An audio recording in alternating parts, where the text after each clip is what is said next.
Nat Turner was born on October 1800 in Southampton County, Virginia. He was born into slavery but showed signs early on of being deeply intelligent and spiritual. People around him believed he was special, even calling him a prophet because of his strong faith, visions, and ability to read, which was rare for enslaved people at the time. Nat grew up deeply religious and believed that he was chosen by God to do something great. He often had vivid dreams and visions, which he took as signs from above. He learned to read and write as a child, something that was dangerous and discouraged for enslaved people. The Bible became his most important guide. Nat Turner did marry a woman named Cherry, who was also enslaved on a nearby plantation. It's believed they had children, but very little is known about them, including how many or what happened to them. Records for enslaved families were not often kept or preserved, sadly. In August 1831, Nat Turner led one of the most well-known and deadly slave uprisings in American history. Fueled by a vision he believed came from God, he and a small group of followers began moving from plantation to plantation in Southampton County, killing enslavers and gathering more support along the way. Over 2 days, the rebellion resulted in the deaths of about 55 white people. The uprising caused widespread fear and led to harsh retaliation. Many innocent black people were killed by mobs, and stricter laws were put in place to control enslaved people across the South.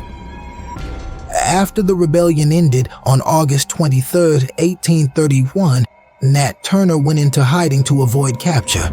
He stayed hidden for nearly 2 months from late August to late October. He didn't run far from Southampton County, Virginia. Instead, he hid in the woods, swamps, and small underground shelters near the area where the rebellion took place.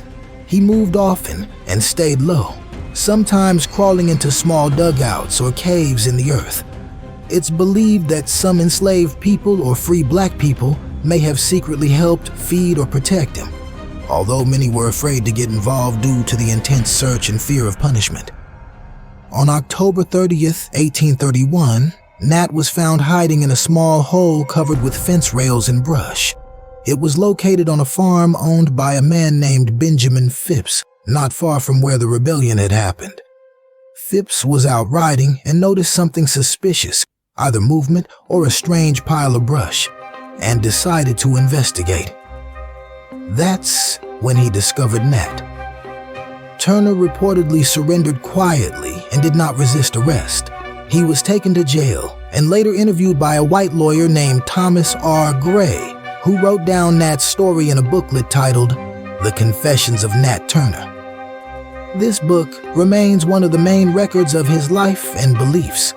Turner was put on trial and executed by hanging on November 11, 1831. Nat Turner's story is powerful, complicated, and deeply emotional. Some viewed him as a hero and freedom fighter, while others feared the boldness of his actions. Today, he is remembered as someone who stood up against the cruel system of slavery, even at the cost of his life. Thank you for watching. If you appreciated this story, give us a like, subscribe, and please share with your friends, because we'll be back with more inspiring stories. Y'all take care now.